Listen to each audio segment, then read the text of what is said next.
Hello, beautiful divine beloveds. This is Stephanie Parashar, Divine Light, bringing you a latest message and update from New Zealand, Aotearoa. Yes, it's very challenging times right now, very, very interesting. The first message I get for you is that we are all on track. Even though it might feel like for many of us, especially with the last eclipse energies and still running with those energies now, and some of the planetary influences have been very challenging for us, and many of us have been finding we've had to look at some really, really, really deep stuff. It's the message from on high is that we are doing amazing work, we're doing amazing progress, and we are really now seeing things a lot more clearly as we continue to journey and clear and carve out those deep core soul wounds and really look at them and really heal them. I know a lot of us are really going there to those depths. So this is to be extremely commended. Just a little talk on that and the general energies and some of the themes that I'm noticing coming up that I'm happening within my own life, as well as what I'm seeing some of the other beautiful twin flame teachers out there talking about. So I have also been urged to discuss some of these themes as well. So basically, continuing on with the theme of clearing out the old fears that have kept us stuck in a certain relationship paradigm, which has been based on fear. So one of the core fears that many of us are working on at present is the fear of rejection and abandonment. So how we're being that's being presented to us is in many, many, many different ways. Of course, some of this pain, these deep pains and wounds are hiding very deeply within in our being, and to the point where they're in the shadows.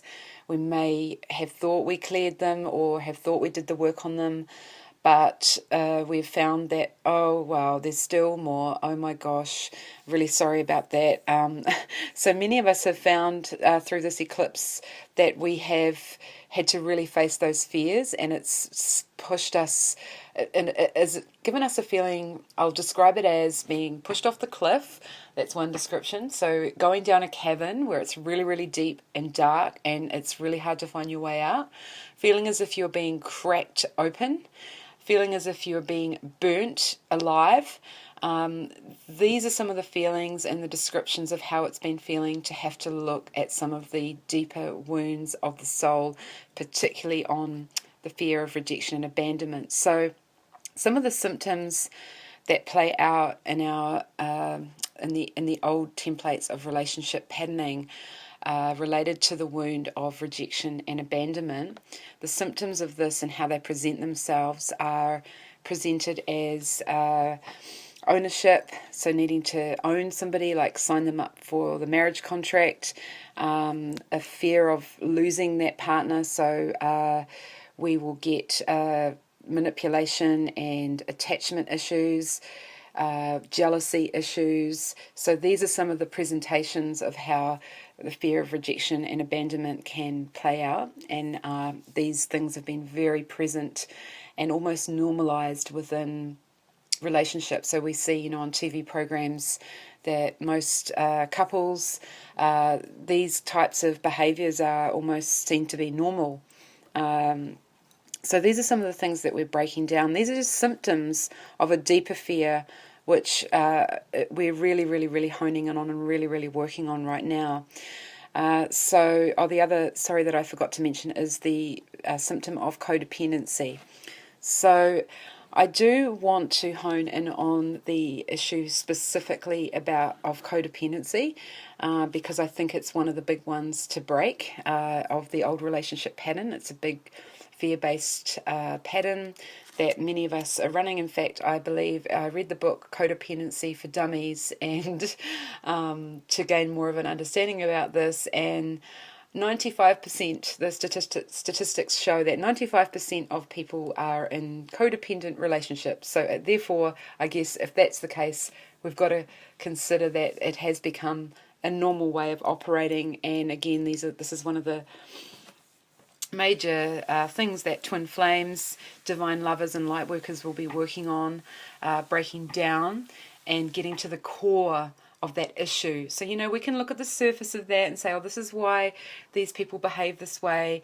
And, even the word itself, codependency, like it's, and all these words have quite a negative connotation, and when we talk about them, it feels really, we sort of make ourselves wrong and bad and shame ourselves and judge ourselves for having such tendencies. However, we've got to remember that we've been completely conditioned and programmed to behave in these ways, that we've been shown these ways through our own parents and the way that they've behaved towards us, and of course the rest of society. So we've got to get out of that shame and blame situation and turn it around and really just own it and accept it. Allow ourselves to recognize when these patterns have emerged within whether we're in twin flame union relationship, whether we're in a soulmate relationship, whether we're in a karmic relationship, these patterns are at present very much playing out. So again, trying to hone back in on codependency, because personally I've had my own personal experience with this just recently, so it's very relevant for me personally. I have been researching this a lot, and I came across some lovely work of this wonderful man called Rosenberg, who's an amazing, I think he's a psychotherapist, and he has redefined the word codependency because of that sort of negative connotation and relabeled it self-love deficit disorder. Now, this terminology absolutely rings way more true for me and I think a lot of twin flames, because we've got to be, I talk about it a lot in all of my videos, self-love. We need to give ourselves that medicine. The more self-love we can give ourselves, then the more we'll come into wholeness. And that's all very well to say that and to keep working hard and, oh yeah, I love myself. But what Ross Rosenberg takes it to another level. He takes it a little bit deeper, and he says that the codependency or the self-love deficit is actually just a symptom of a deeper cause that relates directly back to childhood trauma.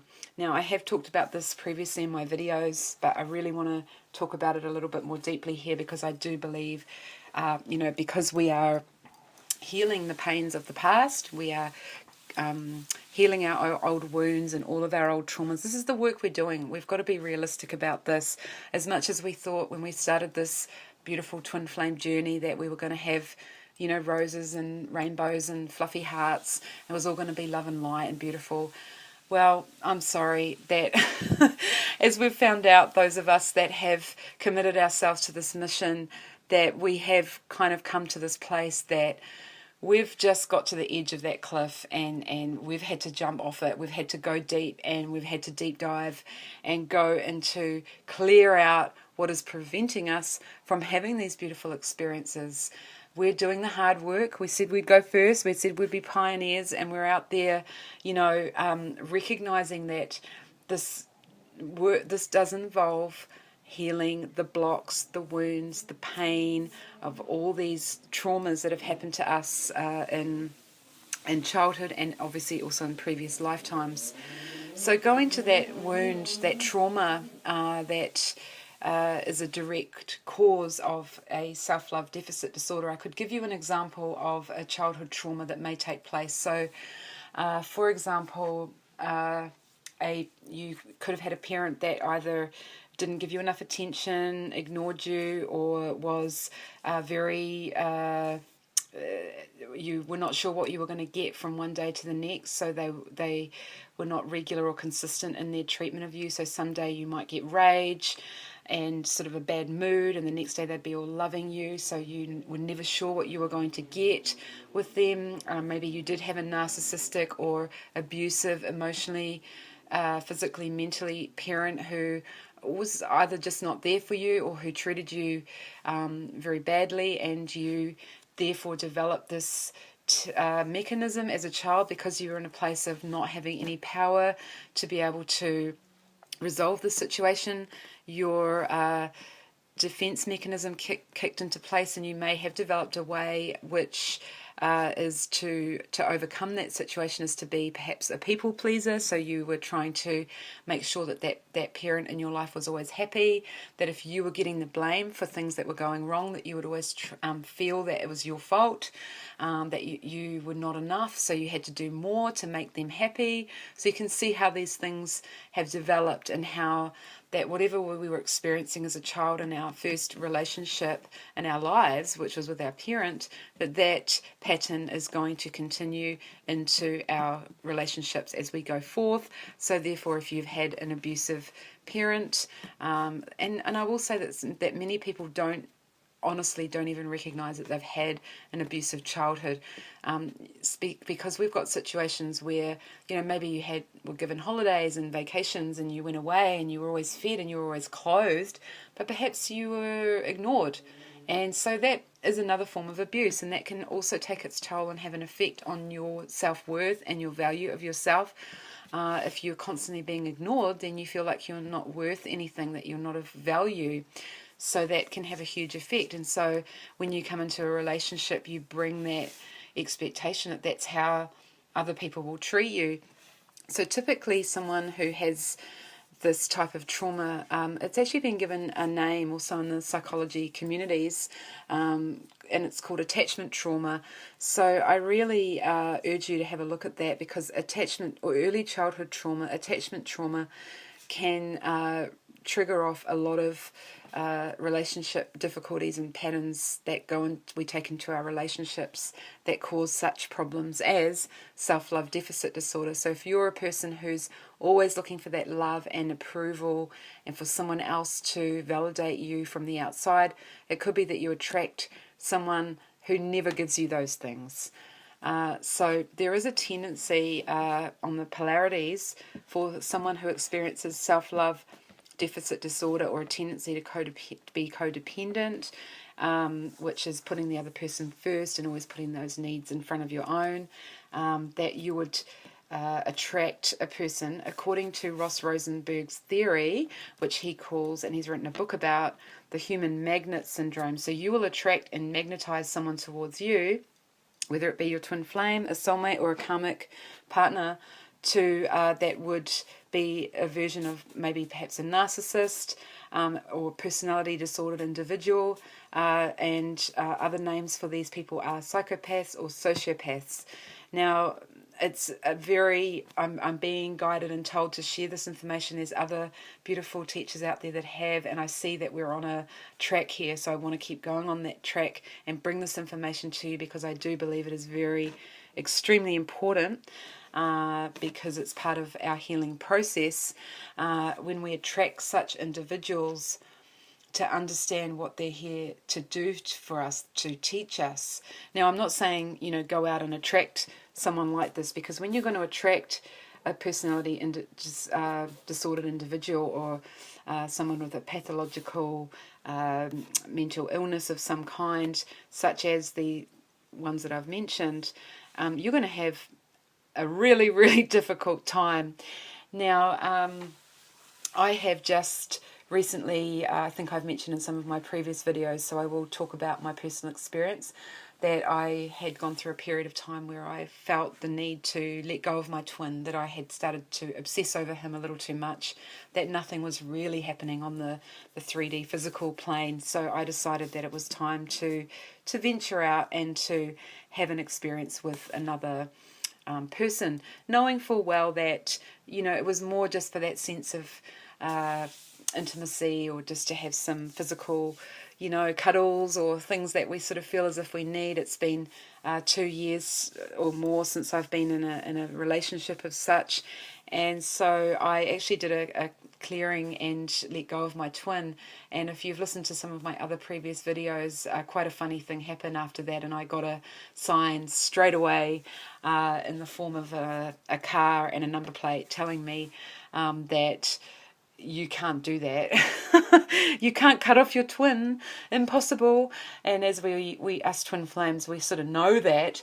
However, I felt the need on a soul level that I was still needing to do some healing and learning, and I knew full well with full consciousness that I was going into a karmic relationship. When I met this individual, I knew straight away, my soul knew that this was to help me clear some of my old karmic patterns and my wounds and my traumas. So on a conscious level, I knew what I was doing all very well. Now, what I wasn't expecting, I wasn't expecting basically because I thought I was clever, I thought I could figure it all out in my head. What I wasn't expecting was the degree of the depth of the feeling for this person that would take place, the attraction that I would feel for this person, and the bigness, the deepness, and the hardness of the lesson. I guess I just didn't know that it was going to be so difficult, and this all took place in a very short space of time, so I will give thanks to my soul for making it fast. However, fast but very painful and very, very deep. And this all has occurred in the last 3 months. So what was interesting was that this other person that I attracted was able to also mirror back to me very much everything that I was into, and everything that he matched me perfectly in so many ways. And I just thought, wow, almost to the point where I was questioning, he matches me almost more than my twin flame does. And at least this guy gives me the love that my twin flame doesn't give me, because my twin flame and I are actually just friends, and so we haven't physically had any intimacy. So this guy, he just was, was great. I was getting all the intimacy that I wanted, all the love and all the amazing stuff that I felt that I wasn't receiving from my twin.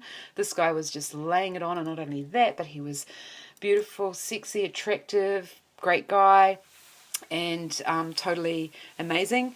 And so I was just completely and utterly kind of, fell really quite deeply for this person very, very quickly because of so much of this intensity. And the intensity was even more intense than when I had met my twin flame. So now, as this relationship unfolded, what I came to learn was that as the patterns developed, I eventually got to a stage with this person that he had started to pull away from me, and he had begun to, just withdraw his attention, withdraw his affection. Suddenly, all of that beautiful love that we had at the beginning was being taken away in small doses, and then somebody else was introduced into the situation in which a love triangle had begun, and so it activated my feelings of jealousy. And so what all of this did, essentially, without needing to blame this person, because I don't want to paint this person in a negative light, because I'm not into smear campaigning other people, but what it did for me was that it totally broke me open in terms of my fear of rejection and abandonment, and also alongside of that a good massive dose of jealousy. So I thought, oh my God, I opened up my heart to this person, I let them in, they broke my boundaries, they came right in really close, I did all the things that I said I wouldn't do because I thought this person was special, blah-de-blah, and the next minute they're actually turning away from me, and now I'm being rejected. What is that about?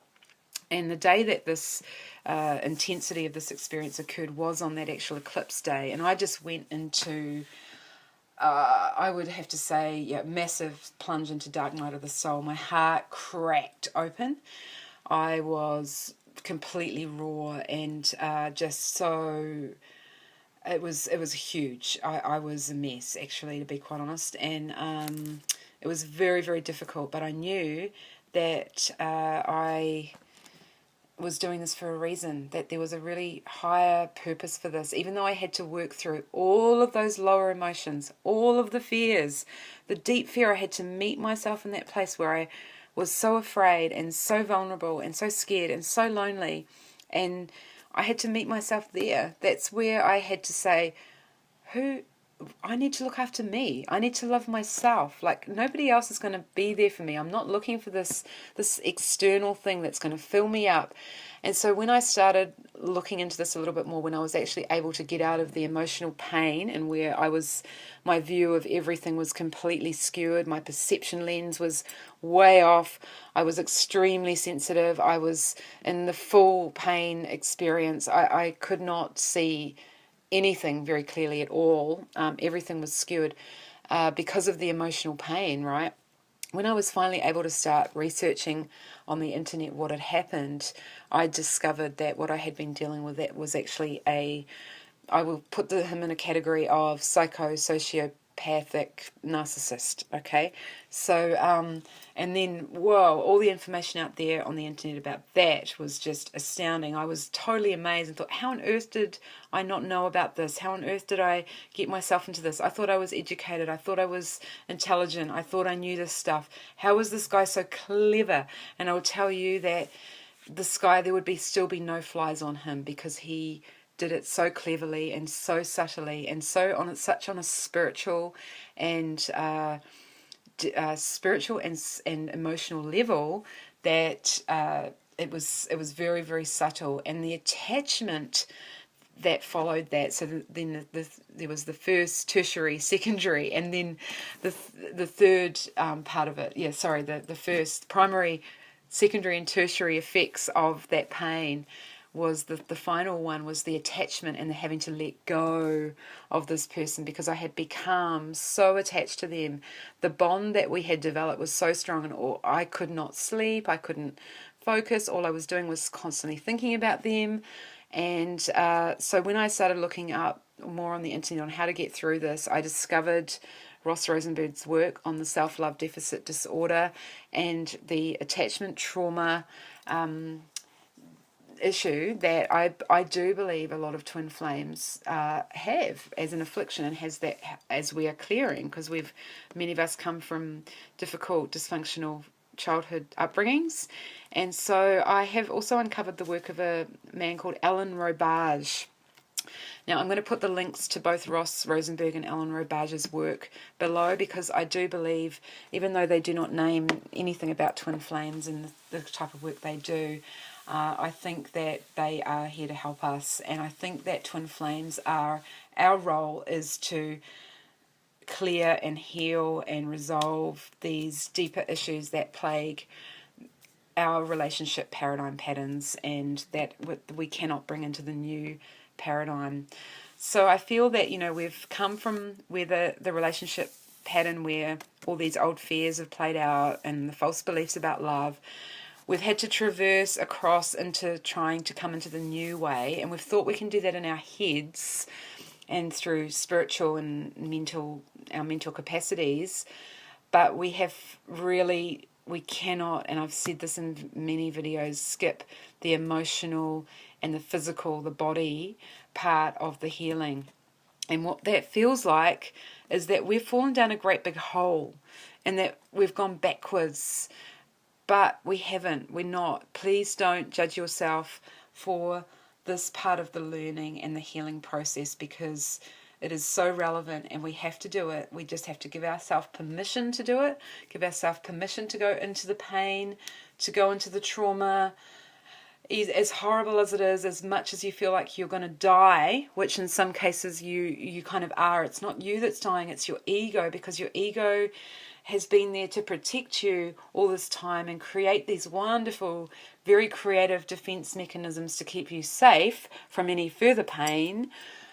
So the ego is terrified that if you go into that pain, you are actually going to die. So it's just the ego telling you you're going to die. But actually, what you're doing is you're walking through that pain, walking through that fire, and you come out to the other side, and suddenly you have come to a new place where you have allowed yourself to heal, and you've allowed yourself the time and the space to give yourself that opportunity to heal these wounds, to look at them, to actually open them up and go, oh, I never thought I was going to go and look at that big old wound that's buried so deep. And in many cases, it's so deep that we're in so much denial that it's in the shadow that we can't even see it, and we won't see it until it somehow or other comes up and whacks us in the face, and we're like, oh, I've still got that. Okay, so this is what a lot of us are doing now, and when we can move through the fear of rejection and abandonment, we come to a new place where we become our own independent, whole person, no longer depending on external validation and someone else to determine our self-worth and our happiness, and to be in risk of, so protecting ourselves, for example, by putting the walls up, of preventing ourselves from going into those places of rejection or abandonment and all those other funny tactics of manipulation that we have previously used in relationships to avoid that pain. We are now transgressing through it. We're traveling through it. We're coming out to the other side. And on the other side of that deep cavern, when we climb out of that deep dark place and we find our way out of the pain and we come out and we look around and the world looks different because we're no longer looking through the eyes of our emotional fog. It becomes clear. We see things more balanced. We're not so sensitive anymore. We no longer think we're not good enough, or we're waiting for that other person to validate us and show us that they love us because we have gone through the pain. We've healed the pain. We've closed the gap. And now we've also released the need of attachment, and we no longer need to attach ourselves to someone else either. So we've done the work, and it's great. So I really felt the need to talk about that. Check out these two wonderful males that have come up with these beautiful techniques and information out there on the internet that I do believe will help twin flames, because remember, we're breaking down old relationship paradigms, predominantly right now looking at that codependency, jealousy, attachment, the symptom of a deeper pain of rejection, abandonment, betrayal, hurt, da-da-da-da.